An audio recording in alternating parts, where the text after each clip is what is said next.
All right, so I wanted to try a bit of a different video here, kind of leveraging what my normal day job is, where I'm an engineer, so I do enjoy analyzing data.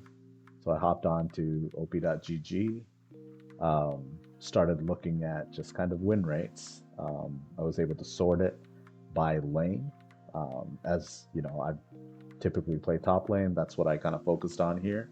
And so, what I was able to do, as you can see here visually, is kind of sort things out. So this is in bronze, and you can see some of the champions that are in S tier, which equates to winning over 52% of the games.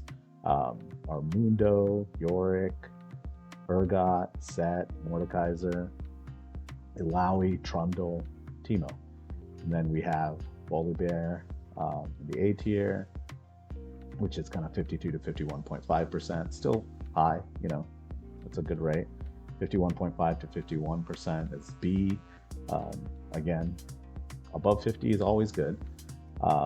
Next, we have C tier. And then D is where things are below 50%. E, we're at 49 to 48. And then below 48 is the remaining champs.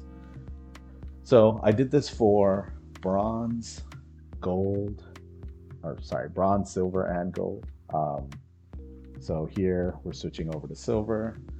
Some things that you can kind of see patterns in are champions like Mundo, Mordekaiser, Yorick, Urgot, Ilaoi, Trundle.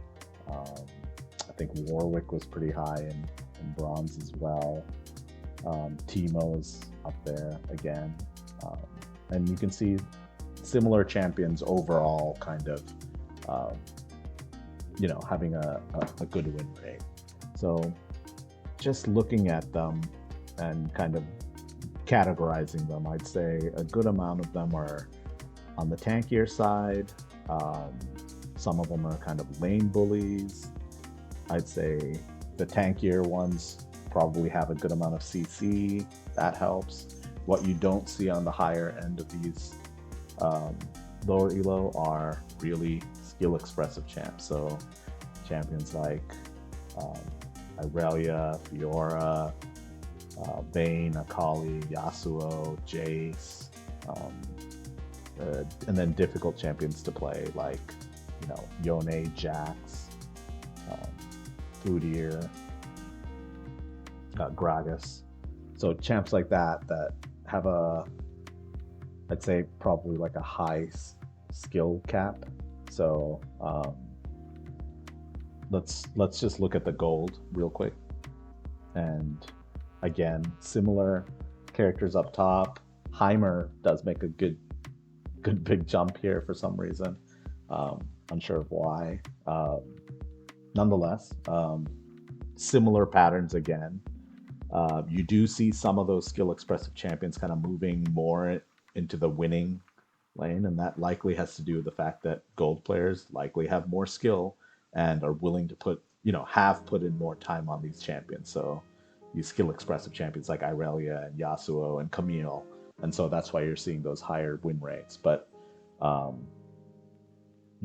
the same kind of weaker top lane champions, at least in these metas, or in this ELO range, kind of remain, which is like Rumble, Jace, Yone, Vayne, Fiora, Jax, characters like that. So some of the kind of conclusions I'd say you can draw is that these are kind of the four champions that make a lot of sense to kind of put in some time in, at least in this patch. They seem to have good success in terms of win rates. They're above 52%.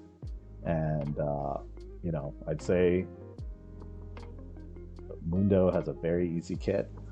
Same with Mordekaiser, Yorick for the most part. And then Urgot is probably the one that's a little more complicated, but still fairly easy. What you'll kind of notice is that I'd say Urgot, Mordekaiser, and Yorick have a very easy time farming. They're kind of lane bullies, And then I think probably the reason Mundo is up here is that a lot of these lower elo games do last quite a while, and post, I'd say, like 25, 30 minutes, Mundo just becomes an unkillable monster that can just kind of walk into the back line and just take out the carries. So that's kind of at least how I see it. Here are some champions I think we should probably just kind of, if you are interested in climbing, just avoid it. No shame in the game unless you're really willing to put in the time. I'd say, if you want to put in the time and are willing to lose quite a bit, then go ahead and try these. But again, those tanks just kind of negate a lot of these champions overall. And again, the skill required to execute for the duration of the entire game, I think make these champions really challenging. I know we've seen pro players just make Rumble look amazing and those alts changing the game completely and things like that. But if you're interested in a simple climb, probably avoid these. That's pretty much all I have. If you like this kind of content, kind of let me know, and I can do additional lanes. Even though I don't play them, I don't mind looking at data and just kind of drawing quick conclusions. And let me know. Thank you. Bye.